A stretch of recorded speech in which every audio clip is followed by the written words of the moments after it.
오늘 본문의 말씀은 예수 그리스도의 재림에 관한 사도 바울의 교훈입니다. 이미 말씀드렸지만 데살로니가 교회에는 예수님의 재림에 관한 두 가지 문제가 있었습니다.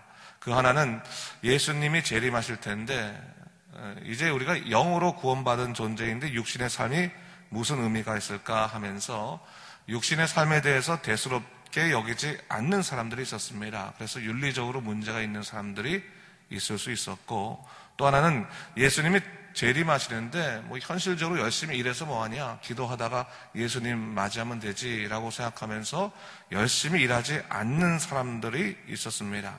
그 사람들에 대해서 사도 바울이 뭐라고 얘기하고 있습니까? 하나님의 뜻은 거룩함이다. 음란을 버리고 하나님의 뜻에 따라 거룩하게 살 것을 우리가 권고한다고 이전에 이미 말씀을 통해서 배웠습니다. 뿐만 아니라 조용히 자기 일을 하고 자기 손으로 일하기를 힘쓰라. 교훈함을 통해서 성실을 다하여 살 것을 이야기하고 있는 것을 볼 수가 있습니다. 그리고 또 한 가지 문제가 오늘 본문의 말씀인데, 재림을 기다리다가 죽은 자들의 문제가 있었습니다. 당시 데살로니가 교인들은 자기들이 죽기 이전에 예수님이 재림하실 것이라고 믿었습니다. 그러나 그들 가운데 재림을 보지 못하고 죽는 사람들이 생겨나기 시작하면서 이러한 재림신앙에 혼선이 일어나기 시작했다고 하는 겁니다. 그래서 어떤 이들은 재림에 대해서 깊은 실망을 하면서 이를 부정하는 사람들이 생겨나기 시작했습니다. 사도 바울이 그들을 위해서 이 재림의 때의 일에 관해서 오늘 이야기하고 있는 겁니다. 오늘 우리가 읽은 본문 4장 13절부터 18절까지의 말씀은 이런 재림의 현상, 재림의 때에는 어떠한 일이 일어날 수 있을까, 그것을 얘기하고 있는 것이고, 5장의 말씀은 재림의 의미와 이에 대한 영적 자세에 대해서 이야기하고 있는 것을 볼 수가 있습니다. 그렇다면 본문을 하나하나 보겠는데 다 같이 13절 말씀을 같이 읽도록 하겠습니다. 형제들아, 자는 자들에 관하여는 너희가 알지 못함을 우리가 원하지 아니하노니 이는 소망 없는 다른 이와 같이 슬퍼하지 않게 하려 함이라 했어요.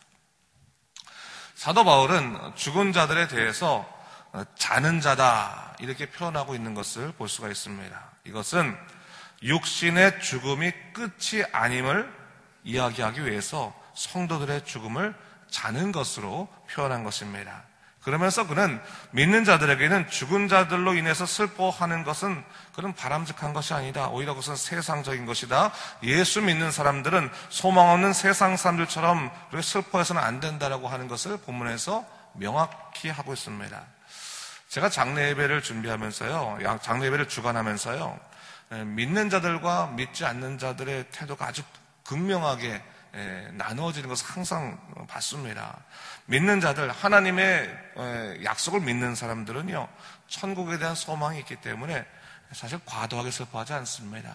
비록 슬프죠. 마음이 어렵죠. 하지만 그 어려움의 마음을 이 세상에 두지 않고 영원한 약속인 천국에 두기 때문에 천국을 바라보면서 오늘의 그 고통들을 이겨내고 있는 것을 제가 많이 경험했습니다. 근데 여러분, 장례 예배를 드리더라도 믿지 않는 사람들도 같이 있지 않습니까? 그러면 믿지 않는 사람들에게 분명히 드러나는 것은 뭐냐면 이제 끝났다고 하는 겁니다. 이제 죽음으로 인해서 모든 것이 끝났다. 그래서 슬픔에 의해서 어떻게 할 바 모르는 사람들도 제가 많이 보게 됐거든요. 오늘 사도 바울이 바로 그런 의미에서 얘기하고 있는 거죠. 믿는 자들은 그냥 모든 것이 끝났다라고 하는 건 죽음이 아니다. 자는 것이다.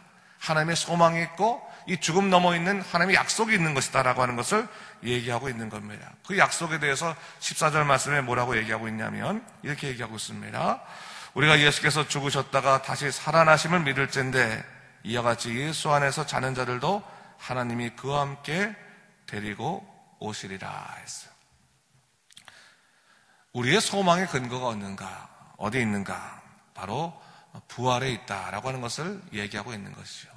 우리 믿는 자들의 삶이라고 하는 것은 죽음을 향해 간다 할지라도 그 죽음이 끝이 아니라 그 죽음 이후에 있는 부활, 바로 예수 그리스도께서 이루신 그 부활에 우리의 소망의 이유가 있음을 분명히 이야기하고 있는 것입니다. 이것은 뭡니까?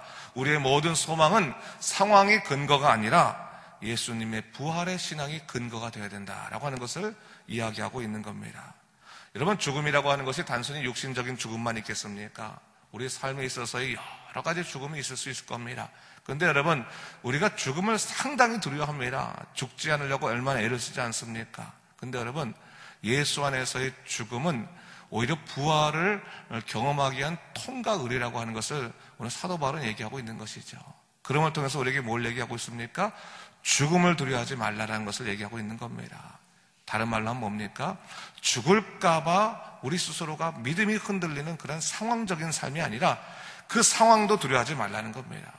그 상황도 예수 그리스도 안에서 언제나 승리의 삶과 연결된다고 하는 것을 얘기하고 있는 거니까 여러분, 죽을까봐 걱정하지 마시고 우리 예수 그리스도의 부활을 붙잡고 승리한 여러분 되시기 바랍니다. 바로 오늘 그것을 얘기하고 있는 것이죠. 그러면서 예수님이 재림하실 때 어떤 일이 있는가를 좀 구체적으로 이야기하고 있는데, 이 자는 자들에 대한 교훈이니까요, 자고 있는 성도들을 하나님께서 예수님 앞에 데려오신다라고 하는 것을 지금 얘기하고 있는 거거든요. 그러면서 14절부터 17절까지 이렇게 얘기하고 있습니다. 제가 한번 읽어보겠습니다. 우리가 주의 말씀으로 너에게 이것을 말하노니 주께서 강림하실 때까지 우리 살아남아 있는 자도 자는 자보다 결코 앞서지 못하리라. 주께서 호령과 천사장의 소리와 하나님의 나팔 소리로 친히 하늘로부터 강림하시리니 그리스도 안에서 죽은 자들이 먼저 일어나고 그 후에 우리 살아남은 자들도 그들과 함께 구름 속으로 끌어올려 공중에서 주를 영접하게 하시리니 그리하여 우리가 항상 주와 함께 있으리라 했어요. 재림의 때 일어날 현상에 관해서 이야기하고 있는데, 사실 이 말씀은 요한계시록의 말씀과 평행적으로 이해될 수 있는 종말론적인 사건을 드러내고 있습니다. 이 새벽에 자세히 말할 수 있는 시간이 없기 때문에 큰 줄기만 말하면 이렇죠. 예수님이 재림하실 때 모든 영혼들이 주님 앞에 모인다고 하는 것을 우선적으로 얘기하고 있습니다. 그것이 이제 중요한 초점인데, 오늘 이 데살로니가 교회의 문제가 뭡니까? 자는 자, 그러니까 죽은 자들은 재림을 보지 못하고 죽은 자들은 소망이 없다고 하는 것이거든요. 근데 오늘 사도 바울이 뭘 얘기하고 있습니까? 그렇지 않다는 겁니다. 우리 살아남아 있는 자도 자는 자보다 결코 앞서지 못할 것이다. 예수님이 재림하고 나시면 그들이 먼저 깨어나서 주님을 영접하게 될 것이다라는 것을 우선적으로 얘기하면서 위로를 하고 있는 것이죠. 그러면서 뭘 얘기하고 있는 겁니까? 재림의 때 일어날 수 있는 가장 첫 번째 일은 뭐냐? 하나님을 믿는 모든 자들이 예수님의 재림을 환호하며 영접하게 될 것이다. 이게 재림의 첫 번째 일이다라는 것을 얘기하고 있는 겁니다. 자, 이미 살아있는 자들, 그들만이 하나님께 이끌려가는 게, 예수님께 이끌려가는 것이 아니라 죽은 자들, 이미 자는 자들이 먼저 일어나서 주님을 영접하게 될 것이다라고 하는 것을 본문에서 얘기하고 있습니다. 그리고 이러한 사건은 뭡니까? 호령과 천사장의 소리와 하나님의 나팔 소리 이후에 일어나는 사건이다라는 것을 얘기하고 있어요. 사실 오늘 우리는 한국적인 정서를 갖고 있기 때문에 이 말이 어떤 의미인지 잘 못 알아들을 수 있는데, 사실 유대인들에게는 당시 묵시문학이라는 것이 있거든요. 이 묵시문학은 종말론적인 것들을 이미 계속 설명해 오는 그러한 문학적인 책인데, 예수님이 있던 당시부터 AD 한 60년도 또 혹은 90년도까지 있었던 그러한 문학 중에 하나입니다. 그런 문학에 있어서 가장 대표적인 것 중에 하나가 종말의 때 어떤 현상이 있을 것인가라고 하는 건데, 이 종말의 현상 중에서 이 세 가지의 신호가 되게 중요시했다는 거예요. 하나님의 호령에 대한 얘기, 천사장의 소리와 하나님의 나팔 소리, 이 세 가지가 딱 얘기가 되자마자 당시 이 책을 읽는 초대교회 사람들은 무엇을 생각했겠습니까? 아, 예수님이 재림하시는구나. 그것을 생각할 수밖에 없는 거죠. 자, 그런데 예수님이 재림하실 그때 모든 사람들이, 모든 믿는 자들이 공중에서 주를 재림할 것이다.